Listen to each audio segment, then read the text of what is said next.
নমস্কাৰ প্ৰিয় দৰ্শক, মই শেৱালী। আমাৰ চেনেলৰ অন্য এটি ভিডিঅ'লৈ আপোনাক স্বাগতম জনাইছোঁ। প্ৰিয় দৰ্শক, এনেকুৱা কি পাপ যাৰ বাবে প্ৰতিব্ৰতা নাৰীও বিধৱা হ'বলগীয়া হয়? মহিলাই বিধৱা হোৱাৰ লক্ষণ আগৰ পৰাই দেখা দিয়ে নেকি? আৰু এগৰাকী মহিলাৰ শৰীৰৰ কি অংগই ইংগিত দিয়ে বিধৱা হ'বনে নহয়? এই প্ৰশ্নটো সোধাত ভগৱান বিষ্ণুৱে ক'লে, হে প্ৰিয়, আপুনি সঠিক প্ৰশ্নটো সুধিছে। এইটো এটা সত্য যে কিছুমান নাৰীয়ে স্বামীৰ প্ৰতি নিষ্ঠাৱান হ'লেও ক্ষণকালে বিধৱা হোৱাৰ নিয়তি আছে। কিন্তু এটা পাপৰ কাৰণে এগৰাকী নাৰী বিধৱা হয় আৰু এগৰাকী নাৰীৰ শৰীৰত এটা অংগই তেওঁৰ বিধৱা হোৱাৰ ইংগিত দিয়ে। ভগৱান বিষ্ণুৱে মা লক্ষ্মীক অতি সুন্দৰ কাহিনী এটা ক'লে। এই কাহিনীটোৰ জৰিয়তে প্ৰভুৱে সকলো মানৱ জাতিৰ কল্যাণৰ বাবে বহুতো গুৰুত্বপূৰ্ণ শিক্ষা প্ৰদান কৰিছিল। সেইবাবে এই কাহিনীটো সম্পূৰ্ণভাৱে শুনা উচিত। আধা আধৰুৱাকৈ শুনাটো অশুভ বুলি গণ্য কৰা হয়। তেতিয়াহ'লে আহক বেছি পলম নকৰি ভিডিঅ'টো আৰম্ভ কৰোঁ। এক সময়ৰ কথা, মধ্যদেশত এজন বহুত ধনৱান ব্যক্তিয়ে বাস কৰিছিল। তেওঁৰ এজন পুত্ৰ আৰু ৩গৰাকী কন্যা সন্তান আছিল। তেওঁৰ ৩গৰাকী কন্যাই উচ্চ আৰু ধনী পৰিয়ালত বিবাহপাশত আবদ্ধ হৈছিল। কিন্তু জমিদাৰৰ এগৰাকী কন্যাই দুৰ্ভাগ্যৰ সন্মুখীন হ'ল। বিয়াৰ মাত্ৰ কেইবছৰমান পিছতে তাই বিধৱা হৈ চৰম দুৰ্দশাৰ জীৱন কটালে। সেই বিধৱা মহিলাগৰাকীৰ নাম আছে সাবিত্ৰী। সাবিত্ৰী দেখিবলৈ বহুত ধুনীয়া, গুণী আৰু স্বামীৰ প্ৰতি নিষ্ঠাৱান আছিল। কিন্তু তাইৰ ভাগ্যত যি লিখা আছিল সেয়ে তাইৰ লগত জীৱনত ঘটিল। বিয়াৰ সময়ত সাবিত্ৰীৰ স্বামীয়ে কেৱল তাইৰ সৌন্দৰ্য আৰু পিতৃৰ ধন সম্পত্তিহে দেখিছিল। ফলস্বৰূপে তেওঁ অতি সোনকালে তাইক পৰিত্যাগ কৰিবলৈ বাধ্য হ'ল। সৰুৰে পৰা সাবিত্ৰীৰ শৰীৰৰ অংগবোৰত বিধৱা হোৱাৰ লক্ষণ দেখা গৈছিল, কিন্তু কোনেও লক্ষ্য কৰা নাছিল। সাবিত্ৰীৰ পূৰ্বজন্মৰ পাপ কৰ্মৰ বাবে এই জীৱনত তাই বিধৱা হ'বলগীয়া হৈছিল। ভগৱান বিষ্ণুৱে কৈছে, হে দেৱী, এতিয়া মই আপোনাক সাবিত্ৰীৰ জন্মৰ কাহিনী ক'ম। কাহিনীটো মনোযোগ সহকাৰে শুনিবা। সাবিত্ৰীয়ে পূৰ্বজন্মত জন্ম হৈছিল এজন ব্ৰাহ্মণৰ ঘৰত। তাইৰ নাম আছিল গায়ত্ৰী। সেই ব্ৰাহ্মণজন ৰজাৰ অতি প্ৰিয় আছিল। ইয়াৰ বাবেই ব্ৰাহ্মণৰ ঘৰখন ধন সম্পত্তি আৰু সমৃদ্ধিৰে ভৰি পৰিছিল। তেওঁৰ বহুত ধন সম্পত্তি আছিল, যাৰ বাবে ব্ৰাহ্মণজন অতিশয় গৌৰৱান্বিত আছিল। তেওঁ নিজ কন্যা গায়ত্ৰীক বৰ ভাল পাইছিল, কাৰণ তাই ব্ৰাহ্মণৰ একমাত্ৰ কন্যা আছিল। গায়ত্ৰী বৰ ধুনীয়া আছিল আৰু দেউতাকৰ আদৰ মৰমত গায়ত্ৰী নষ্ট হৈ গৈছিল। তাইৰ দেউতাকে সদায় তাইৰ ইচ্ছাসমূহ পূৰণ কৰিছিল, তাইক কেতিয়াও একো বস্তুৰ অভাৱ হ'ব দিয়া নাছিল। গায়ত্ৰীয়ে জীৱনত কেতিয়াও দুখ দেখা নাছিল আৰু তাই নিজৰ সৌন্দৰ্যক লৈ অত্যন্তই গৌৰৱ কৰিছিল। তাৰ পিছত গায়ত্ৰী যেতিয়া ডাঙৰ হ'ল, দেউতাকে তাইক বিয়া দিয়াৰ সিদ্ধান্ত ল'লে। কিন্তু দেউতাকৰ এটা চৰ্ত আছিল যে যিয়েই তাইক বিয়া কৰাব, তেওঁ তাইৰ লগত তাইৰ দেউতাকৰ ঘৰত থাকিব জোৱাই হিচাপে। ব্ৰাহ্মণে এই বিষয়ে সকলো আত্মীয়ক ক'লে আৰু এই খবৰটো বহু দূৰলৈ বিয়পি পৰিল। বহু বিদ্বান আৰু জ্ঞানী মানুহ গায়ত্ৰীক চাবলৈ ঘৰলৈ আহিছিল। কিন্তু গায়ত্ৰীয়ে কোনো এজনকো পচন্দ নকৰিলে। গায়ত্ৰীয়ে বহু বিদ্বান মানুহক অপমান কৰি ঘৰৰ পৰা বাহিৰ কৰি দিছিল। তাৰ পিছত এদিন অতি সুদৰ্শন ব্ৰাহ্মণ এজন গায়ত্ৰীৰ ঘৰলৈ ভিক্ষা মাগিবলৈ আহিছিল। তেওঁক দেখি গায়ত্ৰী মোহিত হৈ পৰিলে আৰু দেউতাকক ক'বলৈ ল'লে যে তাই সেই ভিক্ষাৰী ব্ৰাহ্মণৰ সৈতে বিবাহ হ'ব। এই কথা শুনি গায়ত্ৰীৰ দেউতাকেও মান্তি হৈ ব্ৰাহ্মণ সন্যাসীক গায়ত্ৰীক বিয়া কৰাবলৈ ক'লে। সেই ভিক্ষাৰী ব্ৰাহ্মণেও বিয়া কৰাবলৈ মান্তি হ'ল আৰু তাৰ পিছত গায়ত্ৰী আৰু ব্ৰাহ্মণৰ বিবাহ সম্পন্ন হ'ল। বিয়াখনক লৈ গায়ত্ৰী আনন্দত আত্মহাৰা হৈ পৰিল, কাৰণ তাই নিজৰ মন পচন্দৰ জীৱনসংগী বিচাৰি পালে। বিয়াৰ পিছত গায়ত্ৰীয়ে কিছুদিন স্বামীৰ লগত অতি মৰমেৰে বসবাস কৰি তেওঁৰ সেৱা শুশ্ৰূষা কৰিবলৈ আৰম্ভ কৰে। কিন্তু কিছুদিন যোৱাৰ পিছত গায়ত্ৰীয়ে তাইৰ প্ৰকৃত ৰং ৰূপ দেখুৱাবলৈ ধৰিলে। তাই স্বামীক চাকৰৰ দৰে ব্যৱহাৰ কৰিবলৈ ধৰিলে। তেওঁৰ আজ্ঞা পালন কৰাৰ সলনি তাই তেওঁক আদেশ দিবলৈ ধৰিলে। গায়ত্ৰীয়ে নিজৰ স্বামীক নাম ধৰি মাতিবলৈ ধৰিলে আৰু তাই স্বামীৰ ভৰি মালিচ দিয়াৰ সলনি তাই স্বামীক নিজৰ ভৰি মালিচ কৰিবলৈ দিলে। গায়ত্ৰী স্বেচ্ছাচাৰী আছিল। স্বামীক একো নোকোৱাকৈ ঘৰৰ পৰা বাহিৰলৈ গৈছিল। স্বামীৰ কোনো কথা কেতিয়াও নুশুনিছিল আৰু তাই স্বামীৰ আগতেই ভজন গ্ৰহণ কৰিছিল। কোনো ধৰ্মীয় অনুষ্ঠানত স্বামীৰ লগত বহি থকা নাছিল। তাই অকলেই আনন্দ উপভোগ কৰিছিল। পত্নীৰ এনে আচৰণ দেখি গায়ত্ৰীৰ স্বামী উদাস মনে থাকিবলৈ ল'লে। তেওঁ গায়ত্ৰীক বহুত বুজাবলৈ চেষ্টা কৰিছিল, কিন্তু তাই কেতিয়াও শুনা নাছিল। গায়ত্ৰী নিজৰ ইচ্ছামতেই কৰি থাকিল। গায়ত্ৰীৰ মাকেও বুজাবলৈ চেষ্টা কৰিছিল যে মহিলা এগৰাকীয়ে নিজৰ স্বামীৰ লগত এনেকুৱা আচৰণ কৰিব নালাগে, কিন্তু গায়ত্ৰীয়ে মাকৰ কথাও কেতিয়াও মনা নাছিল আৰু তাই নিজৰ ইচ্ছাকৃতভাৱে স্বামীক অপমান কৰি থাকিছিল। দিনে নিশাই স্বামীৰ বিষয়ে বেয়া কথা কোৱা, বেয়া শব্দ ব্যৱহাৰ কৰা, গালিগালাজ কৰা, স্বামীৰ নাম ধৰি মতা আদি এই ধৰণৰ কামসমূহ তাই দৈনন্দিন কৰিবলৈ ধৰিলে। গায়ত্ৰীৰ স্বামীও তাইক লৈ বৰ বিচলিত হৈ পৰিছিল। তাৰ পিছত এদিন বহু বিবেচনাৰ অন্তত গায়ত্ৰীক এৰি যোৱাৰ সিদ্ধান্ত ল'লে।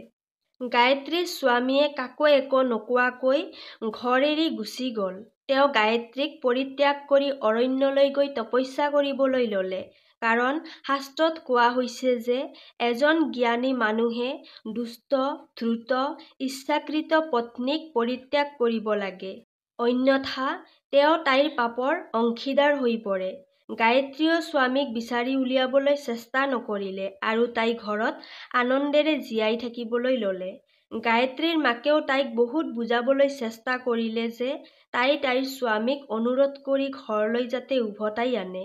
কিন্তু গায়ত্ৰীয়ে ক'লে, যাবলৈ দিয়া মা, এনেও মোৰ ভিক্ষা মাগি ফুৰা স্বামী একো কামোৰে নাই।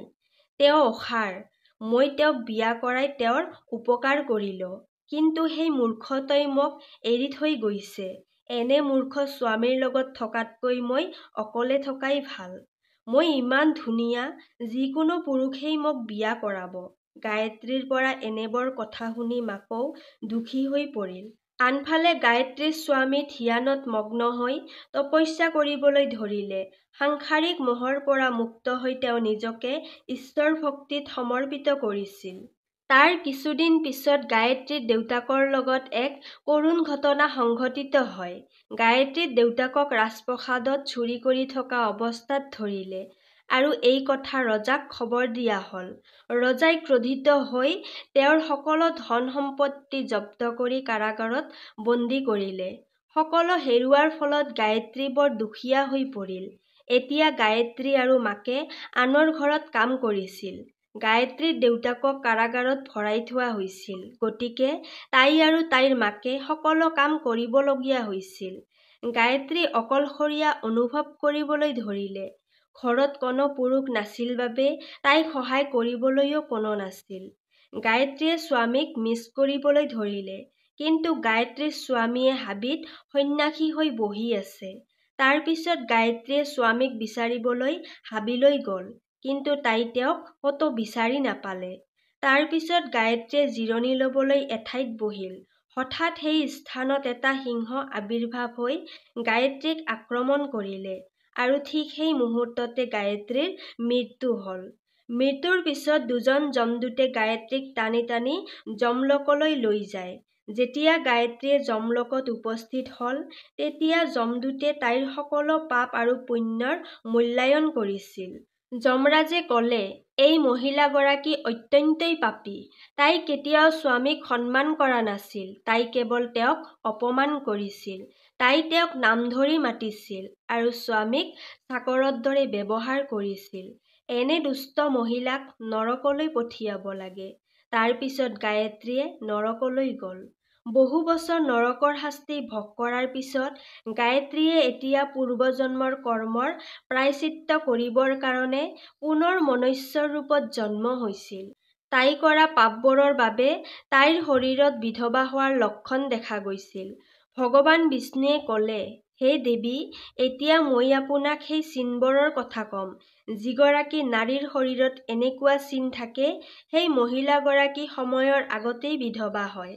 ভগৱান বিষ্ণুৱে ক'লে, হে দেৱী, মধ্য মায়া তু দীৰ্ঘা ইয়া ভাৰ্যাহা নিৰ্বনিদ্ৰ অনামিকা হৰ্ষোৱা ভবেদি শুভা নাৰী পৃথুপাস্নি সুদুৰ্ভাগা। এই শ্লোকটোত ভগৱান বিষ্ণুৱে বিধৱা নাৰীৰ লক্ষণৰ বিষয়ে কৈছে। যদি কোনো এগৰাকী মহিলাৰ ভৰি ছালৰ পৰা বঞ্চিত হয়, কোনো দৃশ্যমান হীৰা দেখা নোযোৱা আৰু ভৰি দুখন মসৃণ আৰু কোমল হয়, তেন্তে তেওঁ আনন্দ উপভোগ কৰা বা ধনী নাৰী নহ'ব।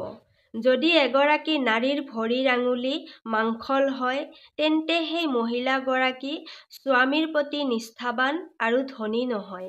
যদি কোনো মহিলাৰ ভৰিৰ আঙুলিত হীৰা দেখা পোৱা যায়, তেন্তে তেওঁ দুৰ্ভগীয়া আৰু ব্যভিচাৰী হোৱাৰ সম্ভাৱনা থাকে। এগৰাকী মহিলাৰ ভৰিৰ আঙুলি অতি সৰু হ'লে মহিলাগৰাকীয়ে অসুবিধা আৰু কষ্ট পোৱাৰ সম্ভাৱনা থাকে। ভৰিৰ চুটি আঙুলিটোৱে গৰ্ভধাৰণত দুৰ্বলতাৰ ইংগিত দিয়ে।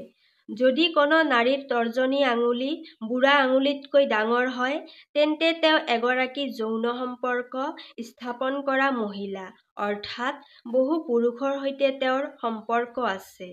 যদি এগৰাকী নাৰীৰ ভৰিৰ আঙুলিবোৰ ইটোৱে সিটোৰ ওচৰত সংযুক্ত হয় আৰু আঙুলিবোৰ ঘূৰণীয়া, পোন আৰু নখবোৰ পাতল আৰু চুটি হয়, তেন্তে তাই শহুৰেকৰ ঘৰত ধন সম্পত্তি আৰু সুখৰ আশীৰ্বাদ লাভ কৰিব। এতিয়া মই আপোনাক বিধৱাৰ ভৰিৰ লক্ষণ কওঁ। যদি এগৰাকী মহিলাৰ ভৰিৰ বুঢ়া আঙুলিটো বহুত ডাঙৰ আৰু আগৰ অংশ গোল হয়, নখবোৰ তেৰা-বেঁকা আৰু আঙুলিৰ শিৰাবোৰ দেখা পোৱা যায়, তেতিয়া সেই মহিলাগৰাকী বিধৱা হোৱাৰ সম্ভাৱনা থাকে। যদি নাৰীৰ চকু বেছি ডাঙৰ হয়, তেন্তে মৃত্যুৰ আগলৈকে কষ্ট পাবলগীয়া হয়। যদি তাইৰ ভৰিৰ মাংসপেশী বেছি হয়, তেন্তে তাই শহুৰেকৰ সৌভাগ্য নষ্ট কৰিব। যদি এগৰাকী নাৰীৰ ভৰিৰ অনামিকা আঙুলিটো বাকীবোৰ আঙুলিৰ তুলনাত বহু সৰু হয়, তেন্তে তাই কাজিয়া কৰা আৰু ঘৰৰ পৰিৱেশ অসহ্যকৰ কৰি তোলা ধৰণৰ হয়। যদি কোনো নাৰীৰ ভৰিৰ মধ্যমা আঙুলিটো বেছি দীঘল হয়, তেন্তে তাই বিবাহৰ বাবে অযোগ্য। যি নাৰীয়ে খোজ কাঢ়োঁতে শব্দ হয়, তেন্তে সেই নাৰী স্বামীৰ ধ্বংসকাৰী বুলি গণ্য কৰা হয়। ভগৱান বিষ্ণুৱে কৈছে, হে দেৱী, এই লক্ষণসমূহৰ বাবে সাবিত্ৰীয়ে সময়তকৈ আগতেই বিধৱা হৈছিল। পূৰ্বজন্মৰ কৰ্মইহে নাৰীক বিধৱাৰ যোগ্য কৰি তোলে। যি নাৰীয়ে স্বামীক অপমান কৰে, তেওঁৰ নাম লৈ মাতে, স্বামীতকৈ আগতেই ভোজন কৰে, তেন্তে সেই মহিলাই সময়তকৈ আগতেই বিধৱা হোৱাটো নিশ্চিত। এজনী পতিব্ৰতা নাৰীয়ে কেতিয়াও কাকো অপমান নকৰে, স্বামীক কেতিয়াও তেওঁৰ নামেৰে মাতি নাথাকে আৰু সদায় স্বামীৰ প্ৰতি বিশ্বাসী হৈ থাকে আৰু তেওঁৰ ইচ্ছা অনুসৰণ কৰে। সেই মহিলাগৰাকীয়ে কেতিয়াও কোনো দুৰ্ভাগ্যৰ সন্মুখীন নহয় আৰু মৃত্যুৰ পিছত মোৰ বাসস্থান লাভ কৰিব। প্ৰিয় দৰ্শক, এইদৰেই ভগৱান বিষ্ণুৱে লক্ষ্মী দেৱীক অতি গুৰুত্বপূৰ্ণ কাহিনী এটা ক'লে। আশা কৰোঁ আপোনালোকে ভাল পাব।